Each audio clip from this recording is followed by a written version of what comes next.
Sandra Beltron. She's known as the Queen of the Pacific because she allegedly controlled drug routes connecting Colombia to Mexican coasts. Known in cities across the US as the Godmother for her mafia-like brutality. One of the most feared narcotics homicidal maniacs that we've ever encountered.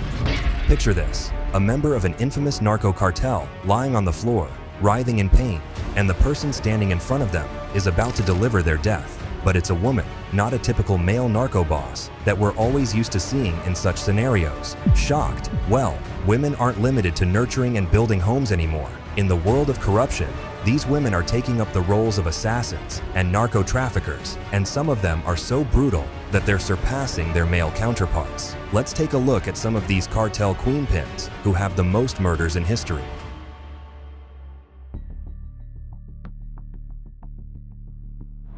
Griselda deBlanco was born in February 1943 in Santa Marta, Colombia. Considered to be the biggest queenpin of her time, her name is taken in the same breath as Pablo Escobar and the likes. Some even believe the two were linked, but it was never proven. Griselda was born into a poor family. They were in such a crisis that she ventured into the world of crime at only 11 years old, doing something so sinister that no child could ever imagine. She kidnapped a boy and asked for ransom from his parents. When the rich parents refused to pay, she took his life. When she was 13, she married a human trafficker, an illegal immigration expert named Carlos Trujillo. They had 3 children together. The marriage didn't last long, and they divorced. But the shocking twist came when her ex-husband lost his life in a freak accident. Many started to ask questions because the death was unusual and too suspicious to be an accident. In the early 1970s, Griselda married a narco trafficker called Alberto Bravo. They operated out of New York City. Soon, law authorities traced them, which put their illegal trade at risk. So, in 1975, they fled to Colombia and began their trade there instead. This is when things started to become sour between Griselda and her husband. She confronted her husband about taking money out of their business without telling her. The feud soon got out of control, and Griselda ended up firing at her husband and taking his life. After that, she was nicknamed the Black Widow. Griselda married a third time in 1978. She tied the knot with a bank robber named Dario Sepulveda, but she also took his life. She didn't marry after this. She came back to the United States in the late 70s and set up a hub in Miami, where she began trading the white powder once again. She was so adept in the trade that she was nicknamed Godmother in the later part of her career. To remove her rivals from the equation, she launched a series of violent attacks. It's believed that she has taken the lives of around 200 to 2,000 people. She was undoubtedly the most brutal female narco lord at that time. Known in cities across the US as the Godmother for her mafia-like brutality. One of the most feared narcotics homicidal maniacs that we've ever encountered. Daylight drive-by firings were more her style, and Griselda had a few of her rivals gunned down in this manner. Her expertise and inhuman strategies soon began to add millions of dollars to her account every day, and her net worth skyrocketed. So what did she do with all this money? Griselda knew how to enjoy life. She had lavish parties with her friends and acquaintances and invested in expensive properties. She had become a top priority target for law enforcement agencies, and many rival cartels wanted her removed from the trade. When it came down to her life, Griselda fled to California in 1984. However, she couldn't avoid prison for too long. She was arrested in 1985 and received a sentence of 15 years. In 2004, Griselda was released and deported to Colombia. Griselda decided to rest her criminal life and return to a normal one. However, in 2012, she was gunned down in front of a butcher shop in Medellin, the same way she had executed many rivals during the peak of her career.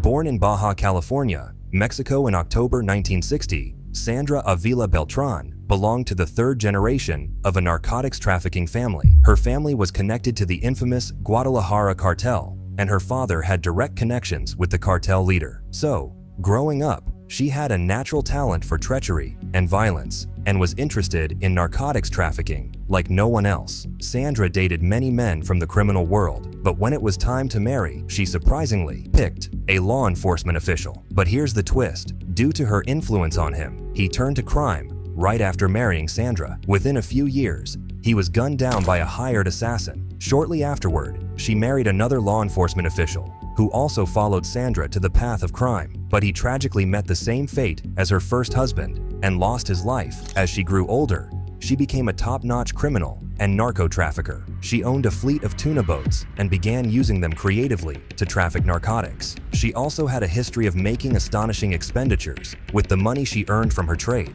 The story of her owning a gold pendant of King Tutankhamun, studded with 83 rubies, is still highly talked about.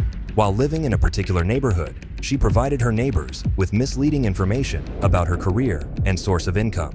They knew that she bought and sold houses and clothes in Guadalajara, and that's how she'd earned and created such vast wealth.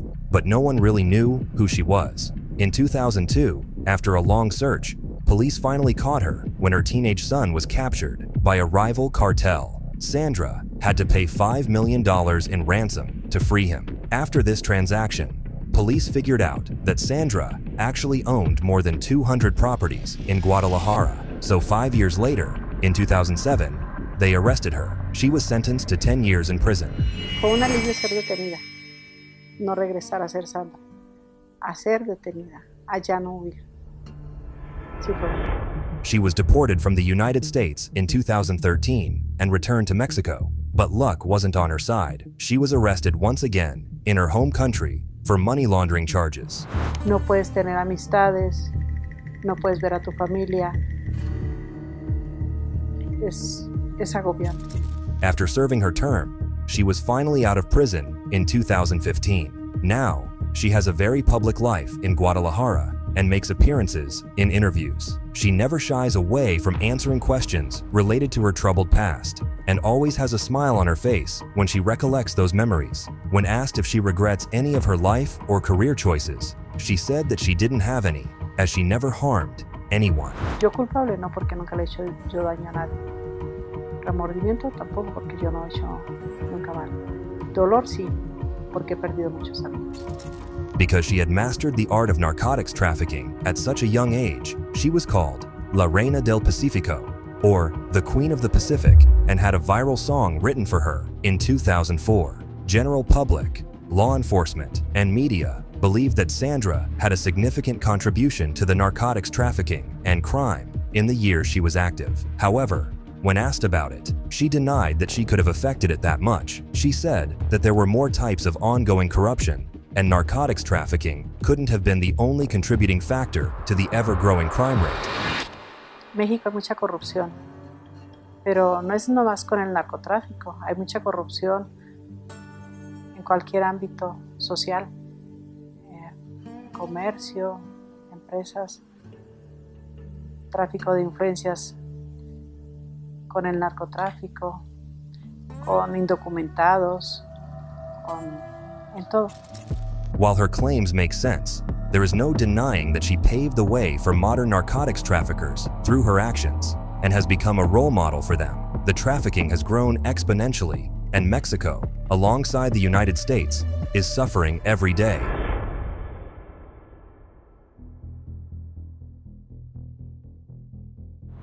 Marjorie Shakon was born on October 4, 1972, in Guatemala City. Even though she was born into a middle-class family, her business acumen and knowledge of law made her well-suited for any big company. But rather than using it to build a better world, she chose the world of narcotics and violence. She was one of the few women who was decidedly middle class. I spoke to a former DEA agent, and he said that had Marjorie been in the legal world, she could have reached CEO position in some big company, that she was very astute and had very high-end skills, and it just so happens that she decided to apply those in the drug trade instead. After high school, she pursued a psychology degree at university, but she abandoned her studies to join the narcotics trade. Soon, she became one of Guatemala's top money launderers and extended her influence across Central America. As per DEA reports, she was involved in laundering up to $10 million monthly, often working closely with major Mexican cartels. Everyone knows that in the South American cartel scene, only ruthless determination can help you climb to the top. And Marjorie possessed the trait well. She had a network of narco lords and brutally criminal-minded men as her allies. which accelerated her career. Official reports read, she was a woman with a big presence and very intimidating because of the kind of people she was surrounded by and the amount of people. She moved with security everywhere. There was always someone at the door. She also had befriended key officials of the Guatemalan government and also had the law enforcement of the country in her pocket. Marjorie was guarded by the national police, said the former cartel employee. She had 3 or 4 cars with her from the Ministry of the Interior. It was security that was assigned to her. She earned the nickname Queen of the South due to her power and influence. The DEA became suspicious of her in the mid-2000s teens, and Marjorie decided to play safe. Rather than defending her cartel, she immediately cooperated with the DEA. She pulled down the entire Guatemalan operation with her and exposed corrupt leaders. Marjorie was incredibly valuable to the DEA, and when they sanctioned her, she realized that if she wanted to stay out of prison for the rest of her life, she was going to have to cooperate substantially. Many of her associates were charged and sentenced. Los testimonios de Chacón sirvieron para encauzar y condenar a varios acusados de narcotráfico y lavado de dinero, incluidos los empresarios Lorenzana de Guatemala. Her cooperation with the DEA earned her a 26 years prison time in 2014. But using her influences, she reduced the sentence to 12 years in 2015. In a shocking turn of events, she was released from prison in 2019. She never went back to Guatemala. Not much was known about her after her release, but authorities suspect that she might get back to her regular trade any day.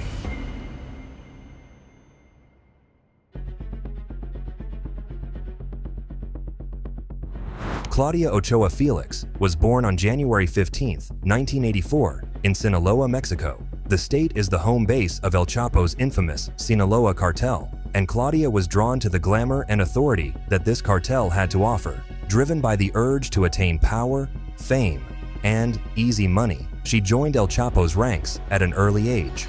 According to reports, by the age of 30, she earned the nickname Empress of Antrax as the leader of the assassin group Antrax, and she reached that height due to her brutal torturing and eliminating tactics that she used on her enemies. Claudia pursued a career in modeling alongside her involvement in organized crime. In 2013, she gained internet fame by sharing posts of her glamorous lifestyle on her social media accounts. The pictures and videos portrayed her jet setting or displaying her collection of luxury items, including guns, clothes, and jewelry. She captured and posted the content from the comfort of her lavish home. After a brief dip, she returned to public attention when she became romantically involved with the leader of Los Antrax, Jose Rodrigo Arechiga Gamboa. He was also known as El Chino Antrax and was popular among his peers. Her fans had already speculated that she might be involved with a narcotics cartel, and after their pictures were released, the fans were now quite sure she was associated with the Sinaloa cartel. Although authorities questioned her involvement with criminals, Claudia always denied them. She continued to showcase her wealth on social media, earning her the nickname of the Kim Kardashian of the Sinaloa cartel. When she made public appearances, she tried playing the victim and said that people were bullying her and falsely accusing her of being related to cartels. She was the perfect actress and appeared to be innocent and truthful in all her interviews. Como todos esos medios que me difamaron y dañaron a mis hijos, a mi familia y a mí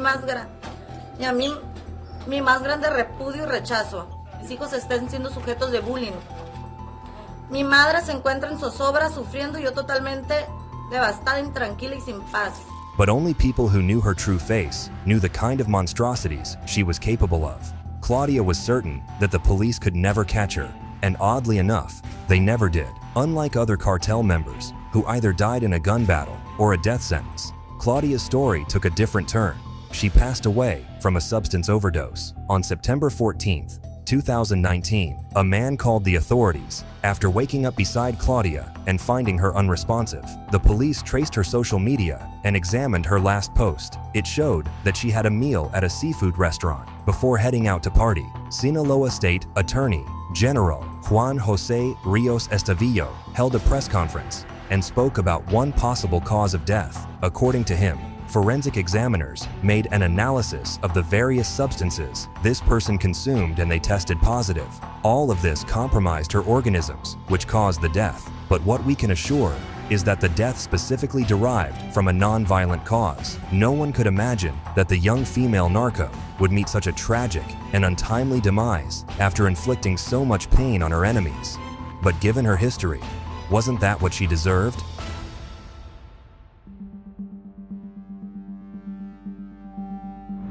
Clara Elena Laborín Archuleta has managed to keep a low profile all her life. She was likely born in Agua Prieta, Sonora, and was the wife of Hector Beltran Leyva, who was a notable narcotics trafficker in one of the biggest cartels run by El Chapo. Clara Elena was a beauty queen when she met Leyva and had just won the title of Miss Sonora. Soon, they fell in love, and thus began her journey in the world of organized crime. Beltran left the Sinaloa cartel in 2008, created his own cartel, and began trafficking narcotics on his own. He added his surname to his new cartel and also recruited his wife. Clara looked after all sorts of money laundering on behalf of her husband's cartel. She was known as La Patrona within her ranks. Beltran also had a feud with the Sinaloa cartel because he believed that his brother was arrested because of El Chapo. So, El Chapo became his #1 enemy. The Beltran-Leyva cartel and the Sinaloa cartel were two of the biggest narcotics traffickers at that time. Together, the two cartels were responsible for trafficking tons of cocaine and methamphetamine to the United States throughout the 1990s. If they could work together, the effect on the narcotic smuggling scenario would be monumental. Leyva managed a quarter of the estimated $30 billion in illicit drugs that travel annually from Mexico to the United States. The trade was particularly risky, and one time in 2010, Clara was captured and held captive by a rival cartel. She was photographed blindfolded, hands bound in rope, and at gunpoint. The picture also had messages directed at Beltran's clan. Her husband took 13 days to have her released. It's unknown whether the rival cartel members hurt her during her captivity, but she returned and joined the ranks like nothing had happened. However, the rival cartel had managed to send their message across. They crafted a long message on cardboard and left it with Clara when they released her. It said, "We are going to teach you how to be a man and to respect family, murderer of children. Here is your wife, which you refuse to answer for. I hand her back to you healthy and safe so you can see and learn that for us family is sacred." The abduction sparked a huge feud between these two cartels, and Beltran ordered multiple clashes that resulted in the death of many soldiers from both sides. In 2014, Beltran was arrested by law enforcement in Guanajuato.